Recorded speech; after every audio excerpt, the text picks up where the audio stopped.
twari twifuje uyu munsi ko tubamenyesha ubwa mbere bikorerwa kuri ino cicaro c'ishengero rya Mpwemu Yera mu Burundi.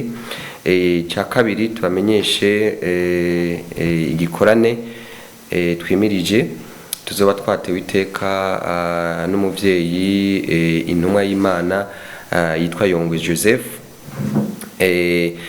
Twongere tubabarire n'ibikorwa bya Albine TV nayikorera kugira ngo abarundi baba cyane baba mu gihugu cyacu ciza, baba bari mu mahanga bamenye ibikorerwa mu Burundi, kuko benshi usanga batabimenye, kandi none iciza kitavuzwe ntawomenya ko iciza kihari. Rero ngiwe ko mpereye ku bikorwa by'ishengero rya Mpwemu Yera hano mu Kigobe, imisi yose kwa gatatu nkuno munsi mwabibonye tuba dufise Mercredi Miracle, aho abantu baba bafise ibibazo bitandukanye baza tukabasengera bagakira. Abagenda na kansera ngaho mubaje, harimo abagenda na kanseri zo mu gitigu, abagenda na ibibazo bitandukanye kandi bataha babonye igisubizo. Tuvuga rero ibyo bikorwa imisi yose kwa gatatu. Imisi yose kwa gatandatu naho nyine tuba dufite amasengesho yo kwihema guhera saa 2 z'agatondo. Imisi yose dimanche muri iyi nyubako nyene tuba dufite amasengesho adasanzwe. Rero nkuko mwashoboye kuza uyu munsi kugira ngo ijwi ryacu rishike kure, kandi noneho ijwi ryanyu nimesha makuru bishika kure cyane, nta mipaka bifise. Niyo mpamvu twari tugombye kugira ngo tubahe urwo rutonde rw'ishengero. Hari umuntu aba afite yaratevye kwibaruka, yaratevye gusama, yaragize ingwani yari yo yose, kandi twibe nta dini twakira bose, dufasha bose, kandi igihuye n'umunyamavuta, igihuye n'intumwa agukemurira ikibazo. Cya kabiri ni kijanye n'igikorane cy'umuvyeyi yitwa Apotre Yongwe Joseph. Ni umuvyeyi w'umukire, kano kanya turiko turavugana ari ku mugabane wa Aziya muri Dubai, ariko arakora umurimo w'Imana. Navayo rero azoca ashikira ino. Afise imisi 3 yaduhaye, imisi 3 itarike 11 kwa gatatu w'indwiza 11 12 na 13, maze acesubira afata indege agende mu bihugu bitandukanye. No umukozi w'Imana, Imana yagiriye neza, ari mu bahigwe bo muri Afrika, ubwo nimwashobora kubona kanya icyo gihe mushobora naho nye kuzoza kugira ngo mumwibonere, mumwiyumvire ko ari umuntu yahezage. Rero afite icivugo kiri mu Giheburayo, aidigira imini digi, no kuvuga ngo ndabisiguye mu Kirundi, gukira n'ubunyene, kubohoka n'ubunyene, no gushima n'ubunyene. Ntabyo kurindira ngo ejo hirya y'ejo, oya. Kandi kubera nayo mavuta azoyadusigira hano, azoyasiga hano aya mavuta. Ikindi ca gatatu ni kijanye na Albine TV, ikabikorera ku muhora nkoranyambaga witwa www.akaburungu Albine TV akaburungu onarenage. Wasanga ko ibiganiro bitandukanye bya biganiro by'Imana, dushaka ko ibiganiro byo mu misozi indwi Imana yaremye. Umusozi wa mbere ni umuryango, umusozi wa kabiri ni amadini cyangwa amashengero, umusozi wa gatatu no bukungu economy cyangwa business, umusozi wa kane ni leader, uburongozi, ariho harimo benshi bavuga ngo na politike. Umusozi wa gatanu ni ujanye na media, itangazamakuru kuva kera, aho n'umusozi mukorera ko n'Imana yawushizeho itangazamakuru media. Umusozi ukwirikira wa gatandatu ni sport y'Rwazire, mu Kirundi navuga ni bijanye no kwinonora imitsi n'imyidagaduro, nk'ibi bariko baragirira mu Buyapani. Umusozi wa nyuma ni umusozi wa nyuma itangazamakuru nawuvuze, ubukungu nawuvuze, kwinonora imitsi, ni imisozi 7. Nivyo rero ibyo yose tuyikorera ko ugiye kwa Albine TV usanga ko ibyo biganiro bihari. Muri make rero byari ivyo cyane abakunda kuba bari mu mahanga, barakunda kuvuga ati umuhanuzi w'amahanga yano ibintu byinshi, aganira ibiza mu bihugu, abapresident bazihamagagwa n'Imana, abashikiranganje batandukanye. Twamuronka gute bikabagora, twarabashiriyeho WhatsApp abari mu mahanga, ni plus 257 69 06 007. Murakoze. Yesu Kristo abahezagire. Nimba ufite ikibazo ikindi cyangwa ikindi, karibu na hanyu. Murakoze. murabona dufise ibibanza bine, iki kibanza cyo hasi n'ikibanza cyo hejuru, hanze hariyo bibiri ibubamfu n'iburyo. Dusaba abantu ko muri iki gikorane n'ubu twatanguye igikorane ejo tuzogikomeza guhera saa 8, kuwa gatandatu gikomeze guhera saa 8, kuwa gatandatu nkuko programme isanzwe hari n'amasengesho yo mwihema, kwa dimanche dukomeze. Kandi dimanche dufite umugigo ukomeye aho tuzokwatira abantu amavuta ya Aburahamu na Petero, n'amavuta adasanzwe. Tuvuze amavuta ya Aburahamu na Petero n'amavuta yo ku mutwe no ku birenge, babantu bipfuza abarundi kuba umukire, kuba umuhigwe, kuba umunyamafaranga, ugakora bikemera. Nayo mavuta tuzabikora dimanche. Rero duhamagarira abantu kuza imbere kugira ngo bamanze abone tinzicara hasi, hejuru, hanze.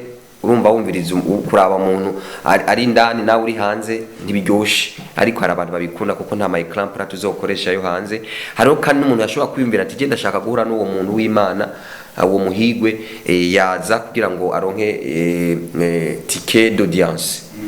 Pato ikibazo murakoze cyane kumwanya nshaka kubaza Prophet Abdallah ku ngingo ya mbere mwavuze by'ishingiro rya Biblia, mugasengera abantu bagakira, mugasengera abantu bafite ibibazo bitandukanye bari myinshi n'abitandukanye. Ariko tuje ku nico gatatu mwavuze ibyo Urban TV ikora, twabonyemo amagara y'abantu mu bisata byabo, mu bisata indwi ariko n'itwumvise ibyo by'abantu, kandi mu ishingiro ryanyu musenga abantu bagakira, amagara akazira neza. Nje gukoresha kabiri cy'iyo kosa, turazi ko isi yose ibarijwe coronavirus. Hariyo umushikiranganji w'umutekano amaze guhagarika ibiteramo byose bibiyemo abantu benshi mu gihugu cy'u Burundi.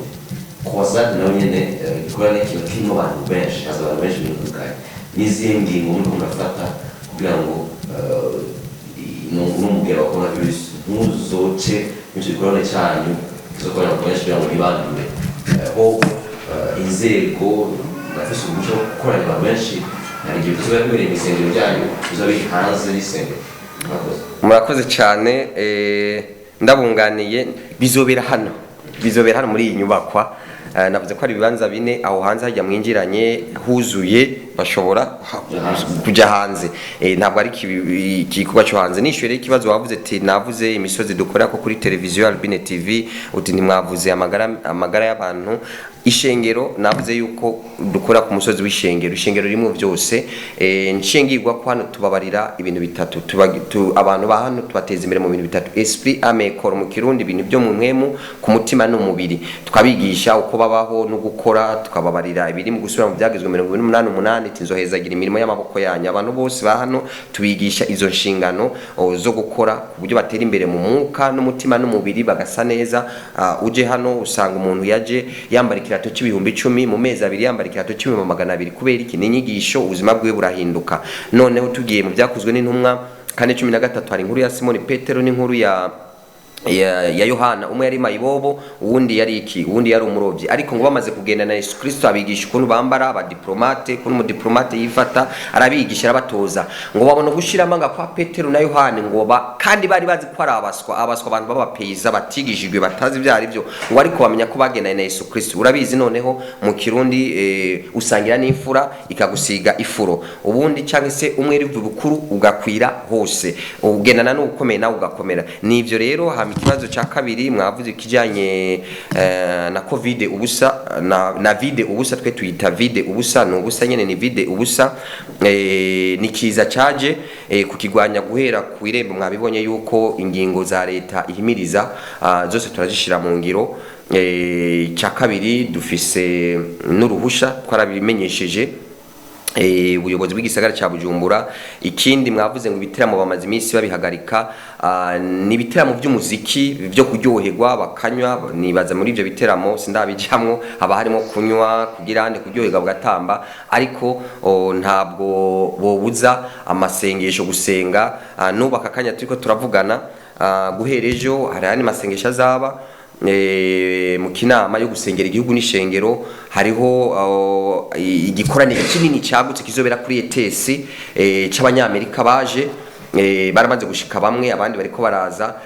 nabone babironkeye uburenganzira kizobera kuri ETS azwari kinini cyane gose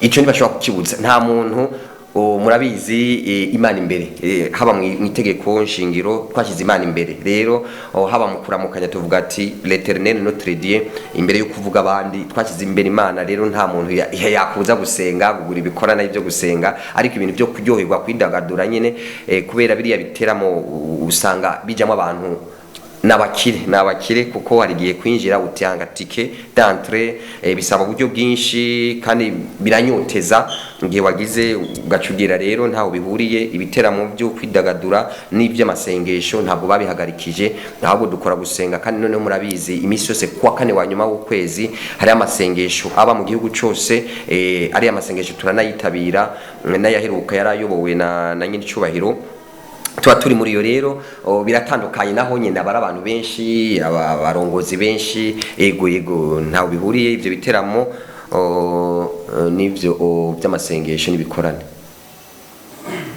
niba ku kindi kibazo wazi ikibazo okay nitwa Beni Serukiranye TV mwavuze byinshi novuga kubyerekeye uruhande rw'abakirisu n'abantu bashaka kuvuga gukizwa cyangwa kumenya ibyerekeye ijambo ry'Imana ariko sinzi ko muri programme birimo mbega ku ruhande rw'igihugu cyacu Burundi bweruzo kunguka iki murakoze igihugu kizokunguka kuko hari ingenzi zije zizana uburyo amahoteli ibitoro biragugwa imiduga irakotwa Burundi burunguka icambere bwunguka nuko bwunguka amavuta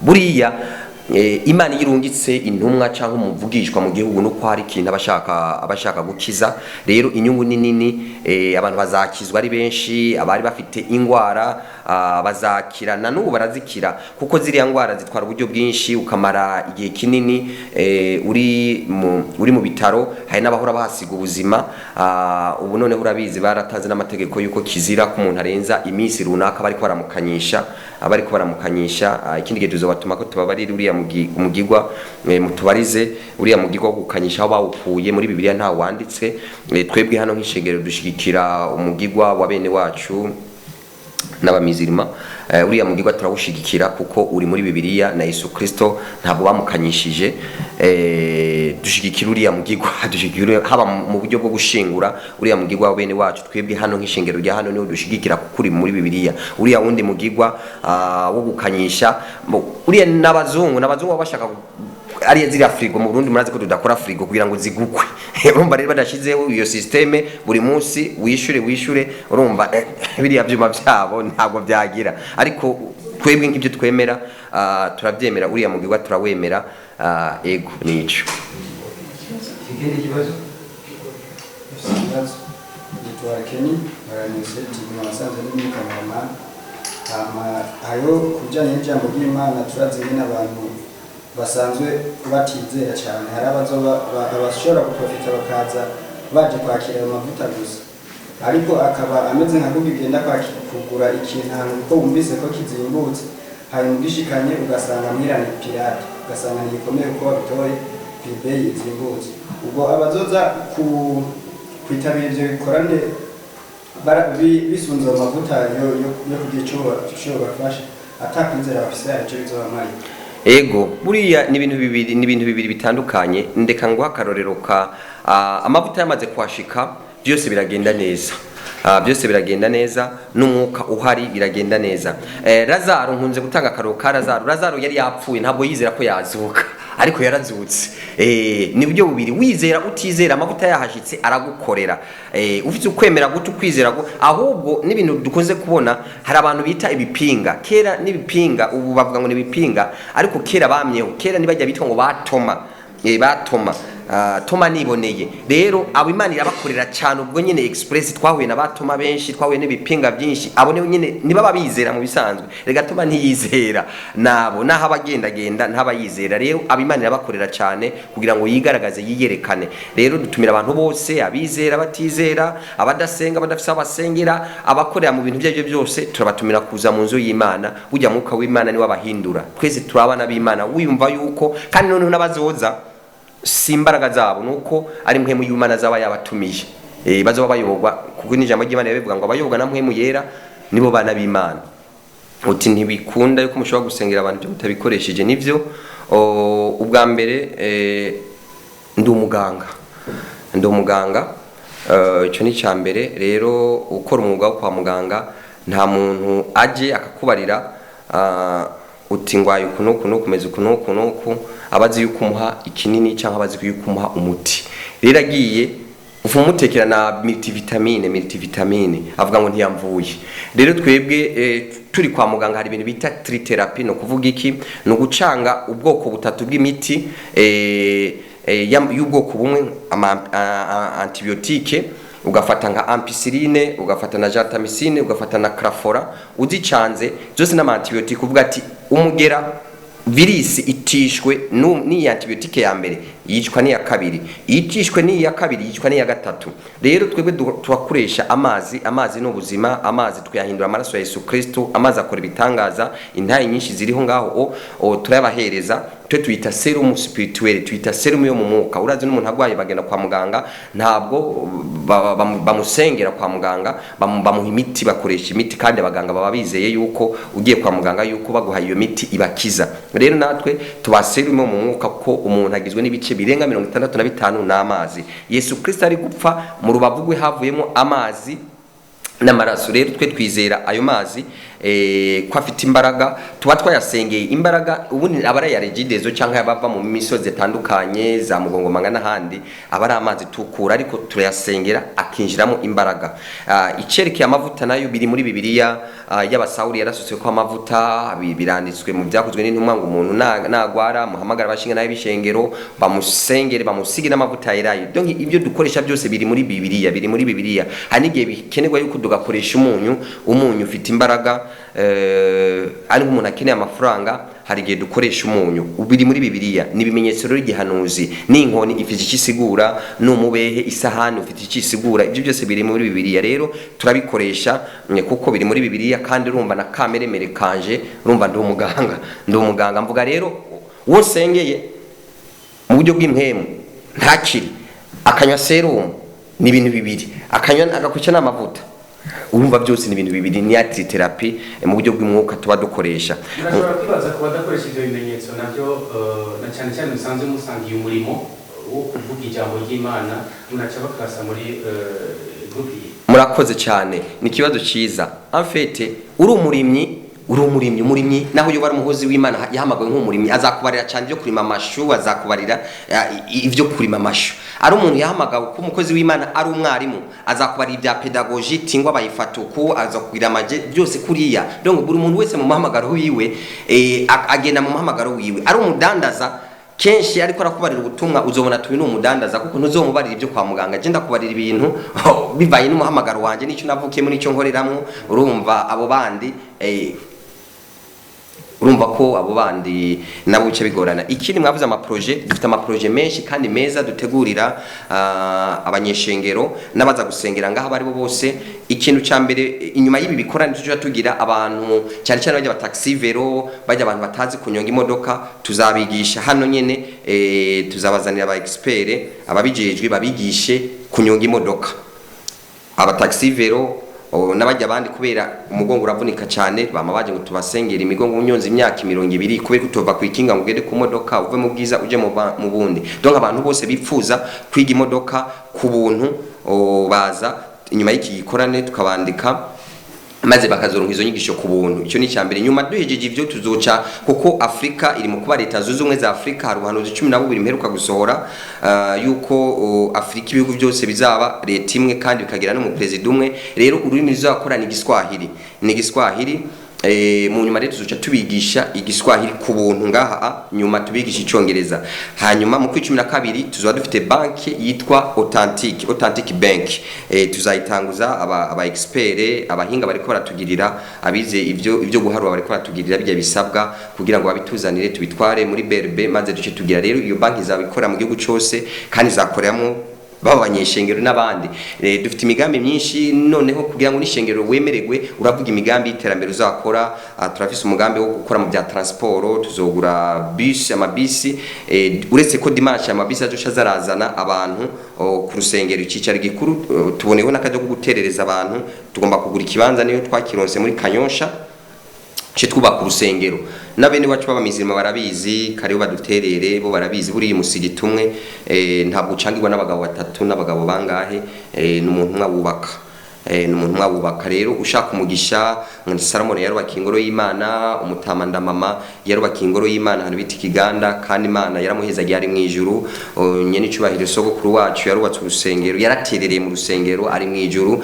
so rero umuntu akeneye gukorera ijuru naze ahariho hose wagira imbuto turaguha ikaze rero dufite imigambi myinshi haba mu byo bya transport dimanche zo ziratwara abantu ku buntu babanyeshengero bakora ahantu hatandukanye ariko imindi minsi igakora transport turafise umugambi wo kubaka ibitaro uretse ko dusanzwe dufite amavuriro yegukira ishengero atandukanye mu gihugu turafise 5 na clinique imwe yegukira rino shengero turagomba kubaka ibitaro binini turashaka kuko mu kuvyara dusengeye umuntu abyarira ubu nta muntu akivyarira muhira abizwa kuvyarira kwa muganga igikomere wakomeretse ntabwo twagusengera ubwenye ngo cume birakinira ka betadine birakinira ka pansuma so rero turafite na projet yo kubaka ibitaro turafise na projet yo kubaka amashuri guhera muri maternelle gushika kuri université kandi zoshiramwo ubuhinga bugezweho ntabwo tuzigisha ngo kimwe guterana kimwe ngo bingana bibiri ibyo ntacyo abikoresha ngo trigonometry tuzigisha ibintu bibayeho nyene by'ukuri na bya entrepreneuria nivyo rero naho tutabivuze byose nibidukikije turabikora nibidukikije kuko Imana mu irema yavuze ngo ndagwa itongo rya Edeni ndabushize mu itongo rya Edeni uririme wongere urikingire kandi mu bidukingira abantu niwo muntu wa mbere abantu benshi ntibazi yuko mu bidukingiye umuntu ari mu bidukikije rero haba gutera ibite kugirane kandi tukabarira abantu uciye igiti utateye ikindi n'icyaho uzabukoze rero abantu ibyo byose tubabarira mu buzima bwose butandukanye urashaka amakuru mashasha meza kandi agezweho fyunda subscribe kuri Ami Show TV amasanamu meza akozwe ku binga budasanzwe L Trending iriho ku bwanyu barindwi mwifuza indirimbo zikozwe ku binga bwa none good mixing and mastering Ghana Key Records RTB with the key to success.